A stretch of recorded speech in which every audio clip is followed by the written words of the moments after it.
and welcome to episode 32 of Diggs Sideline Podcast. As always, we are your hosts. I am Sam DeCosmo. And my name is Patrick Alonia. And I just want to say a special thank you to our listeners for bearing with us. Week 17, Vikings didn't start their starters. 2 episodes a week has been a grind. Yes, and it has. I just want to say thank you to the listeners who have been listening all season. And we're here, Pat. We made it to the playoffs. We are here. Wild card weekend. This was the last playoff scenario that I wanted. Us playing the Saints. Who Who would you have rather played? The Packers. Oh my gosh. I would gosh. have gladly gone into Green Bay for a third matchup. I think we needed to get the taste out of our mouth from Monday Night Football. I just think we needed to. Hang on. You prefer playing New Orleans over the Packers? Oh yeah. Easily. I gotta quit the podcast again. No, listen, and it's not necessarily. It's not. Why? So there's a lot of factors. Mainly, we're inside AstroTurf, and honestly, I think that I don't think that the Saints are as complete of a team as the Green Bay Packers. You know what this reminds me of? What? I don't think my brother listens to this much, so I'm going to kind of trash him. But 2 years ago, when we played the Saints in the Minneapolis Miracle game, right? I think I maybe told you this. My brother was bent over backwards to want to play the Saints. He was just gung-ho on playing the Saints. At the time, though, Carolina was the better option. Right. It was either one of the two, depending on how it shaped up. Yep. I wanted Carolina without a doubt. Because, listen, man, you just don't want to play Drew Brees. His experience and leadership is too much, in my humble opinion. In New Orleans, too. This is so my thoughts during that same time period when they were playing, Cam Jordan was a game wrecker against Carolina that year in the wild card weekend. And I was like, oh, my gosh. Like, I thought I wanted to play the Saints too, and then I saw what Cam Jordan did to Carolina. I was like, oh, maybe I want to play Carolina. He's still a game wrecker. He's still a game wrecker. He's going to be our biggest issue. No, absolutely. Yeah. I want to talk about him and a couple other defensive players. But I don't know. We'll get into it. But first, I just wanted to say, Pat, we made it to the postseason. This was the goal. We did. This is step number 1 in any season. And I said it in week 3. I said, if Kirk Cousins can get us to the playoffs, I'd buy a Kirk Cousins jersey. And Pat, I'm a man of my word. You held to it, my man. So here we go. Kirk, dramatic music overplaying. you're my boy, Blue. He did it. Sam wasted X amount of dollars on this jersey. Not wasted, Pat. Money's not wasted. Well, yeah, but money's not wasted because you know what? So before we talk about the game, I want to talk a little bit about Kirk Cousins. Tighten up. Pull the back end down. Back end down. Yeah, there you go. I want to talk a little bit about Kirk Cousins. Before we get please into, do. You've got the biggest man crush on Kirk Cousins that I've ever met. It's not a man crush. So here's what I realized with Kirk Cousins is we haven't had a quarterback start for 2. Granted, we didn't play him last week, so it wasn't 32 games, but that game didn't mean anything. So we haven't had a quarterback start every game for 2 seasons since Dante Culpepper. Yeah. And you're not going to be a successful franchise when you have a quarterback carousel like that. And Kirk Cousins is giving us that stability, and I think that's really important. The other thing that I think is really important in stability is in the GM and head coach positions. We finished 10-6.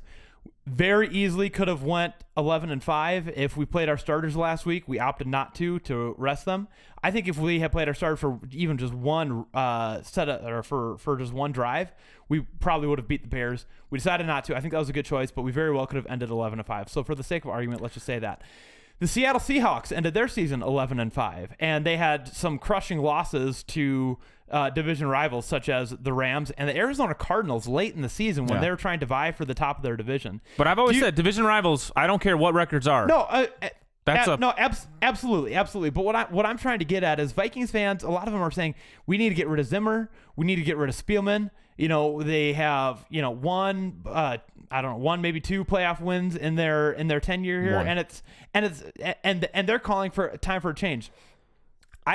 I think that we need that, but you don't see Seattle fans calling for Pete Carroll's head. Yeah, because they've been in the Super Bowl 3 times, dude. Well, but what I'm saying is, come on, man, you just threw yourself. You just dug your own grave and put yourself in the hole. We very easily could have gone 11-5 had we chosen to play our starters, and a couple of those close games had one play been different. We could have gone 13-3. But Sam, here, let me play the other side. Or you're not done. Go ahead. I'm about to lose my train of thought. That's the issue. So. If we do move on from Zimmer and Spielman, and Zimmer specifically, we have to give up this defense that is, quite frankly, not necessarily. Pat, not necessarily. We lose Zimmer in a scheme, and yeah, we have George Edwards, who's been the defensive coordinator here for years, but still, like we lose that factor of Zimmer being at the helm of the defense, and our defense is playoff ready, and it has been. And I just think that we can't just throw the baby out with the bathwater. Okay, before I'm going to forget everything I have to say. Go okay, ahead. I just need to. While I've been on the more negative side this season, I would say I've been more on the critical side. I've been more critical than I have than negative per se. But let me try and put where Viking fans are coming from, Sam. Okay, so it's been 5 years, right? And we have that one Minneapolis Miracle playoff appearance, right? Right. Okay, so that's a frustration. You saying that we could have been 11-5 or 10-6 great season?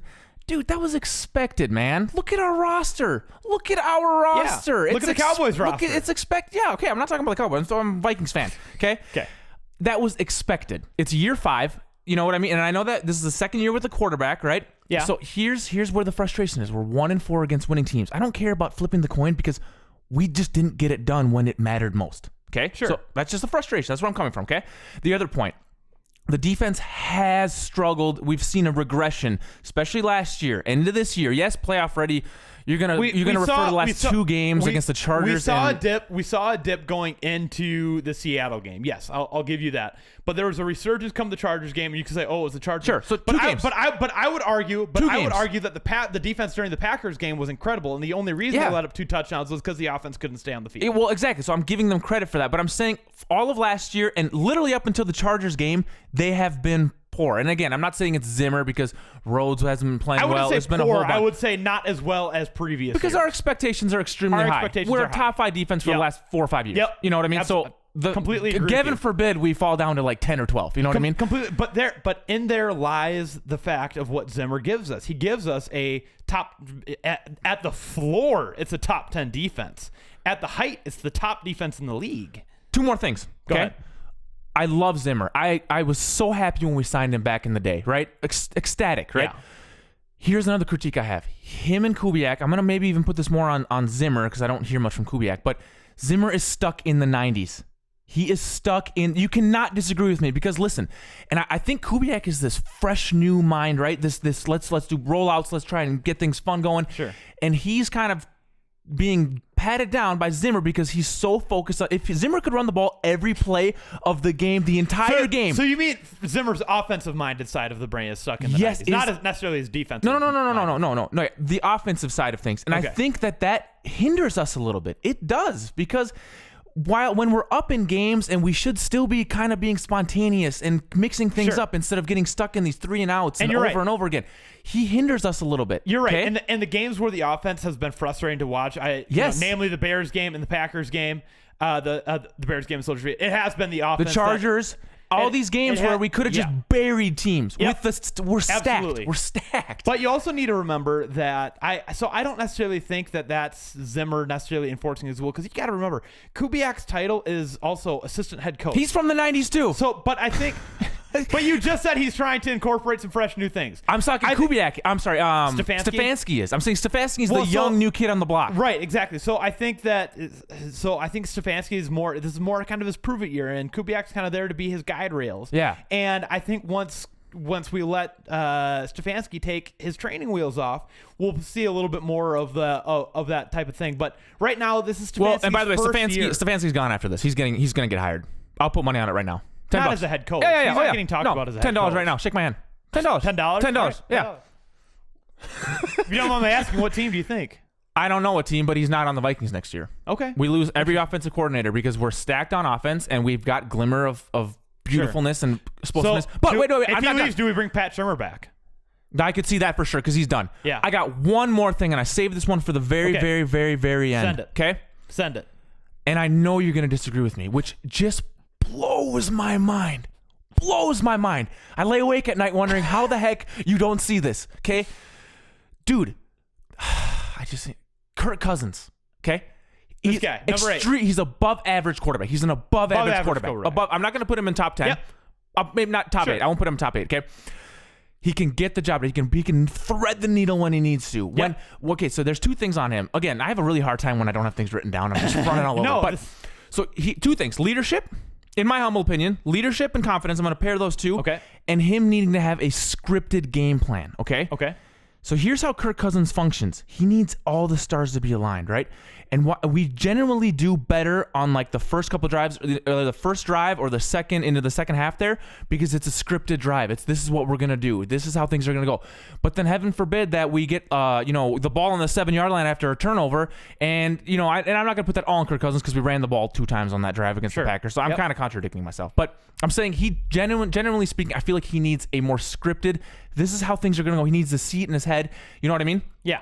And the last thing, Sam, okay? And I know it's a team sport. Kirk Cousins is 0-9 on Monday Night Football and in big-time games, whatever. Again, team sport, fully recognize that.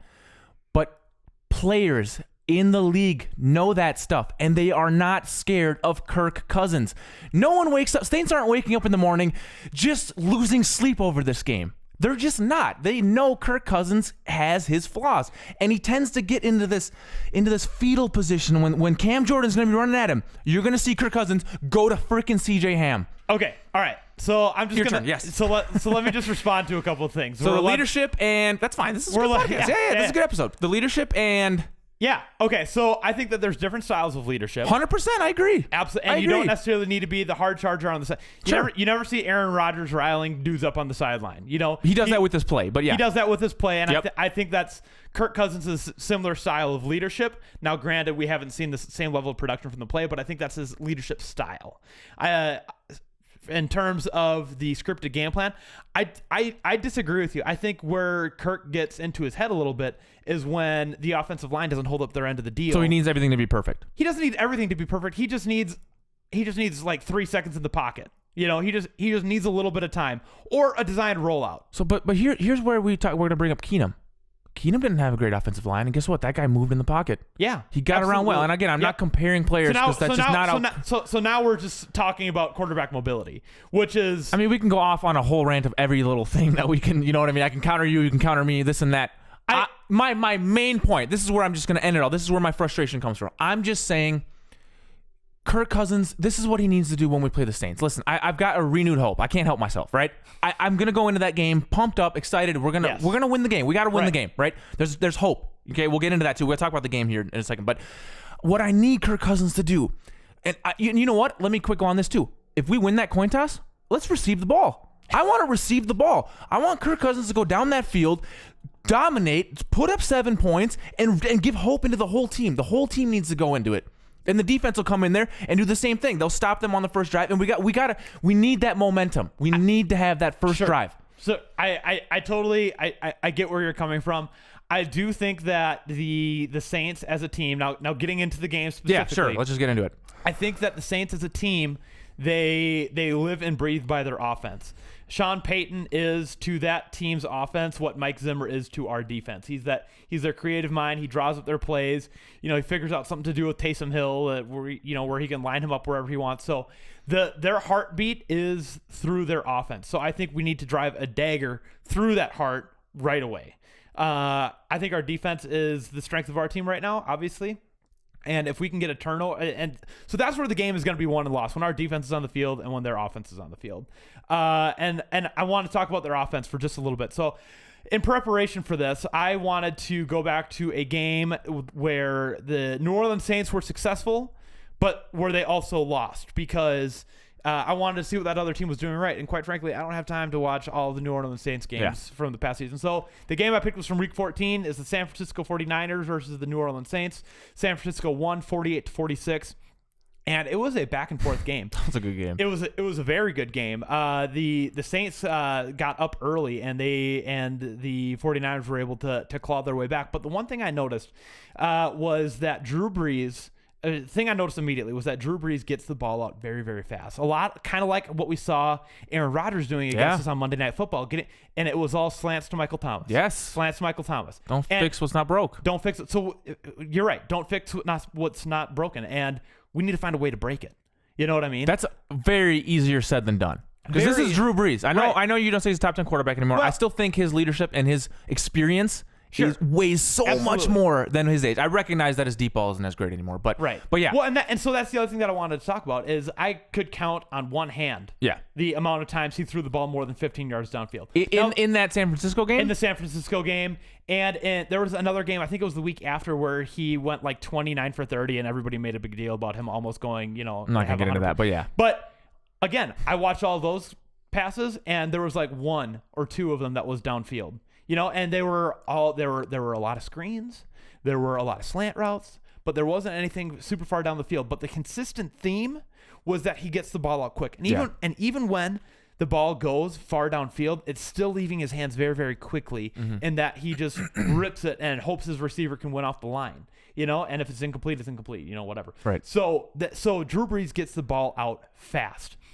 So how do you play against that? Do you stack up your pass rush? Do you try to blitz Anthony Barr, or do you just try to that's the thing. Put everybody back into coverage? I feel like a majority of those slant routes are on shotgun. Yeah. Are they not? So you can't even get to the quarterback. Right. And then, assuming we're going to play zone, because the linebackers are going to be sitting there, and they just wait long enough to get past the linebacker, right, and then zips it in there. That's how it is. I think our biggest key to success here is going to be Eric Kendricks having the game of his life. Because those slant routes go in the middle of the field, and that's right where Eric Kendricks is. And I think he was just voted All-Pro.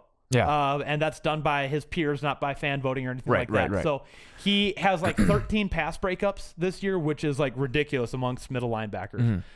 So if there's any guy in the league to do it, it's going to be him. So I think that that was the heart of their game. And the other thing that they were doing, like I said, New Orleans Saints, they live and die by their offense. They kept their offense on the field, which is the same thing the Packers did against us. They were extending drives that, their plays don't go, they don't go deep down the field to get those big chunk plays.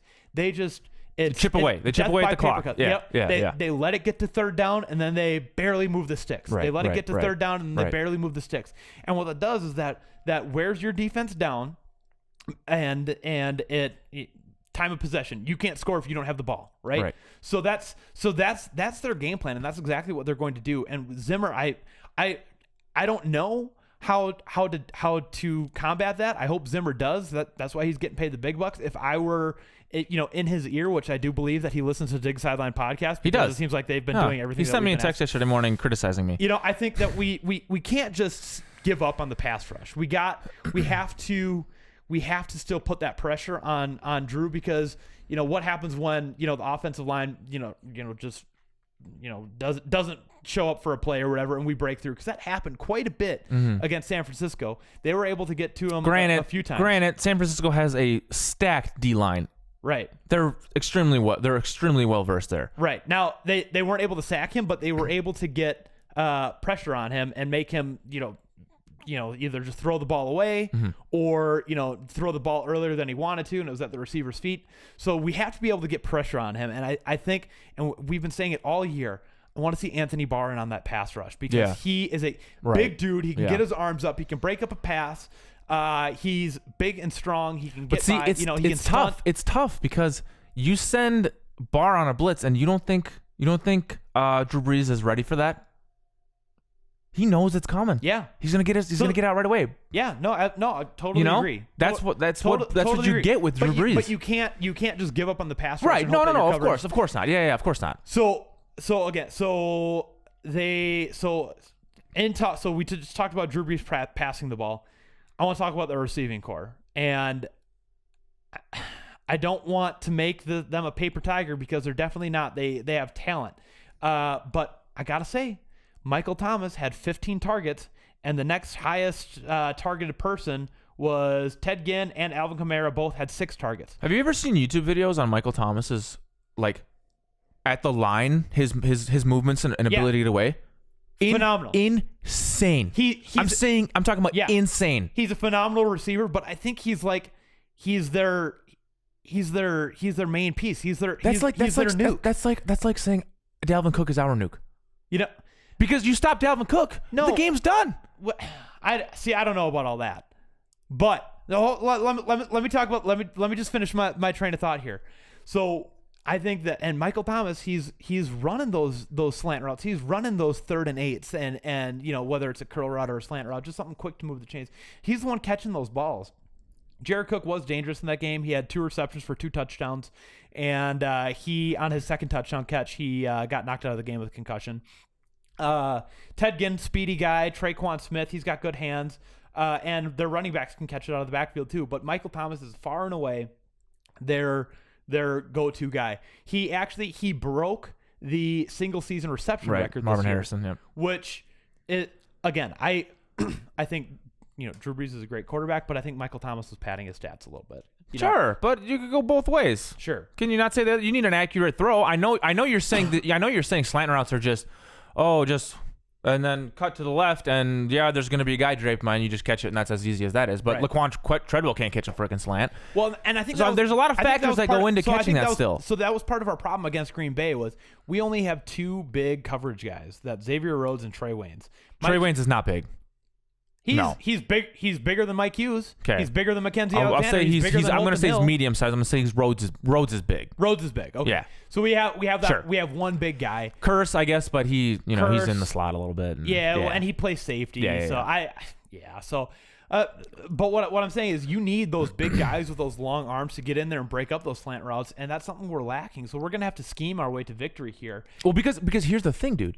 You need to still respect the deep ball or the medium-sized ball. Yeah, absolutely. And that's why, it's so easy to sit here for us to analyze and say, hey, they're just going to do a slant route. You just got to almost, pass interfere with the guy because he's just going to get a slant, Right. But then I've seen numerous videos of Michael Thomas doing a full-blown slant, stops on a dime and completely goes the other direction. Yeah. He's phenomenal. He's going to be the biggest issue in this game. So... Yeah, so I think we need to see 2017 Xavier Rhodes show up. I don't know where he went for the past 2 years, but we need him back. So we played the Saints twice that year. We played them, and during the regular season, we won 29-19, and obviously the Minneapolis Miracle. And if you go back and you watch that game film, Xavier Rhodes is playing shutdown corner. First half. Second half, he wasn't. No, because I remember second half they went in and they hit the hit Miracle game. Yeah, they hit playoffs. Rhodes was he was well behind on a Michael Thomas touchdown there. Sure, but I mean but the 2017 Xavier is the one that we need to show up. Yeah, and we need him to show up for 60 minutes because that's Xavier is going to be our key. Xavier and Eric Kendricks are going to be our 2 keys to success. We need Xavier to show up, and we need Eric Kendricks to be in the middle breaking up those slant routes. It's going to be a difficult game, but I think that's where it's going to be won and lost. I think our key to success is Kirk Cousins. This is his game. Yeah. This is it. This is his. I think this is the biggest game of his career. Yeah, they always talk about marquee games and signature wins. This is it. You're absolutely right.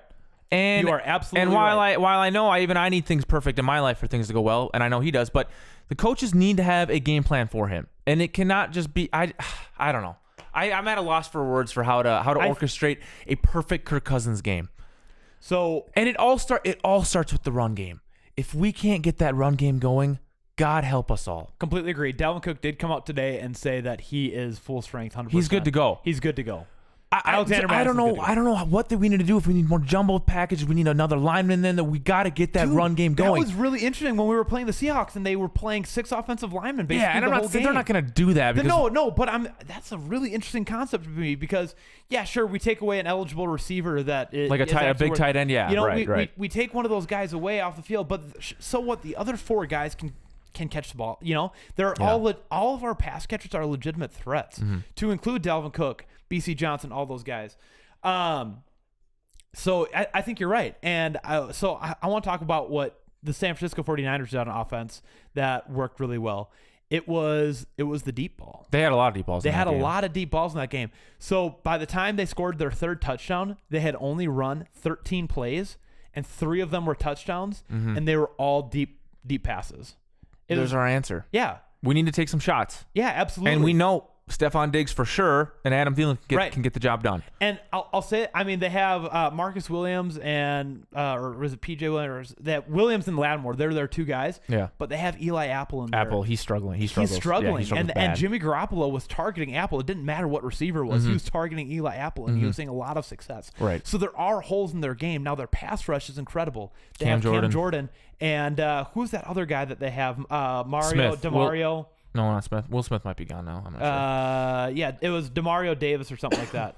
Yeah, Demario Davis, and he had a couple of sacks on Garoppolo, and they sacked Garoppolo 3 times, and 2 of them were Demario, and so they have some really big dudes that can pass rush. Right. I want to talk just for a quick second because this is going to tie in about our Week 17 game against the Chicago Bears. Sure. Because we played a lot. I didn't watch any of it. Just I don't know if I said that earlier. We played a lot of our. So obviously we rested our starters, but that included a lot of our offensive linemen. I think Bradbury and Elflein still played, but both our tackles were out. It was Rashad Hill and somebody else. They were playing pretty dang well. Mike Boone had 150 plus yards. On the ground. I think he had 170 some actually. Yeah. I can pull that up. No, I'm sorry, 148 on 17 carries. That's where that 7 came from, and a touchdown. And 100 of those came in the first half. But we weren't able to do that against the Packers. But here's what I'm getting at is I don't want Kubiak and Stefanski and Zimmer to think that if Riley Reif is struggling, pull him and put Rashad Hill in, because this is not a time to just say, oh yeah, somebody's having a bad game.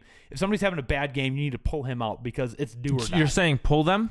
If they're having a bad game and they're letting people get by, Riley Reif gets beat all the time. I don't know how he's our starting left tackle. Cam Jordan's going to gobble him up. Exactly. So that's what I'm saying. Either, we put in that 6th offensive lineman. Okay, so the 6th offensive lineman that's not an option. But it's not going to happen. It's interesting. Yeah, it's interesting. Yeah, but it's not going to happen, Sam. I've never seen that other than the Seattle game, and that's because they didn't have any tight ends. No, I haven't either. But it was very interesting. It was very difficult for us to get what I view as a stellar pass rush, on Russell Wilson. Yeah, but I'm just letting you. It's not going to happen. We're not going to put in a 6th offensive lineman. I know, but it's something that we haven't seen before, and we got to be able to give the Saints something that they haven't seen. They have 17 weeks of film on this team, and we got to be able to be creative. That was the other thing that worked really well that San Francisco did. They had like 4 or 5 trick plays, and all of them worked. Every single one. We ran one against the Green Bay Packers, and Kirk Cousins was wide open. They ran the exact same play with Emmanuel Sanders. Granted, he was throwing to the running back, but it was the exact same play, and it was a touchdown. That was one of their deep passes, and it was just like, all right. So the Saints bite on these trick plays. So I'm going to quick say, I'm not going to hold my breath for trick plays. I know, but I'm really not. But what I'm saying is we need to get, whether they're trick plays or not, it's time to get deep into the playbook and pull out something that we haven't put on film for the last 17 weeks. Dude, that's what I've been crying for all season long, man. I just want us to be spontaneous and not predictable. That's all I'm asking for. That's all I'm asking for. Whatever happens, I think this is going to be a good game. I think that. So hit me with your score predictions here. I'm going to quick say, I'm actually going to start with it. I don't have a score prediction. You don't have a score prediction? I have nothing. I do not know what's going to happen in this game. Very interesting. All I have is a pit in my stomach.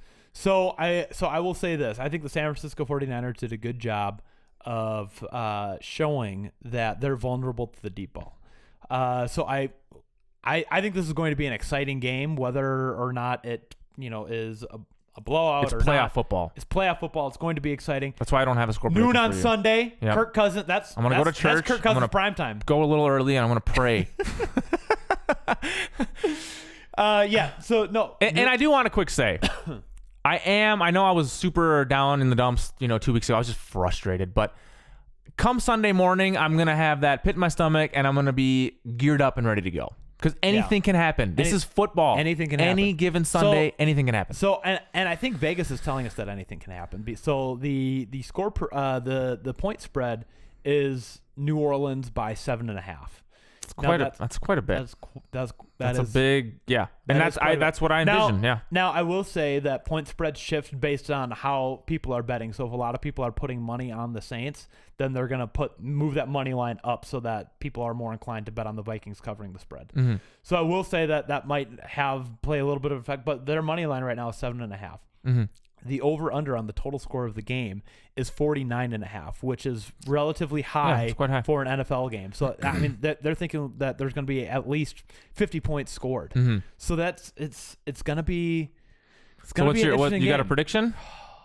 Man, I know you're going to say we're going to win. That's just what you got to do. I think I got nothing. I think it's going to be 31-24. Vikings. I mean, I think we're gonna have to be able to let the deep ball go. I think we're gonna see a resurgence in Adam Thielen. He hasn't quite been himself since the injury, but he's had plenty of time to rest up.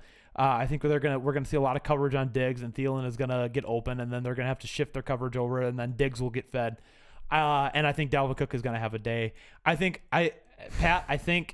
every time Kirk Cousins has shown us a disappointing performance on offense one week, he comes back the next week and just shuts everyone up. And last time he did that, when it was against the Bears, he shut everyone up for half the season until we lost again to Seattle. So I think that we're gonna see. I think you're gonna get. Lost to the Chiefs too. The Chiefs.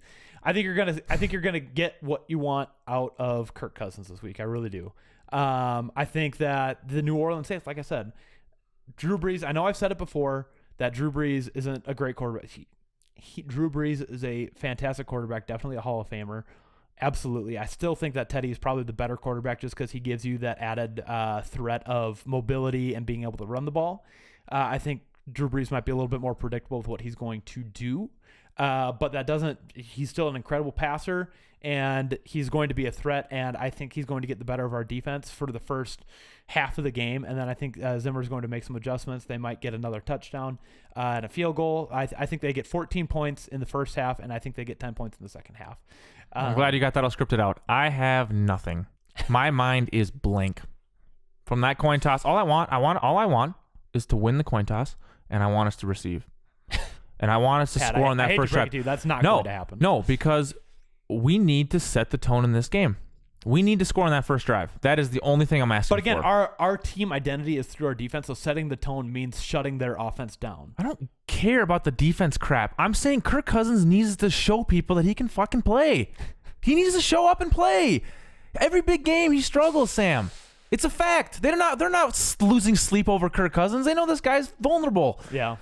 No, we win or lose on him. I know what That's you're all saying. I'm going to say. I know what you're saying, and I think you're right. I think that they're not scared of Kirk Cousins. I think they're not scared of the Vikings. You look at the NFL promo hype video. We didn't even have it. Yeah, they didn't even put us in it. They weren't even in it. So that's definitely all of that you just said that we're not in the video. They don't think that we're a threat. That's all bulletin board material. That's all motivation. That's sure. Yeah, I would love that. Yeah. So I think we're going to use that to our advantage. So I think it's going to be a good game.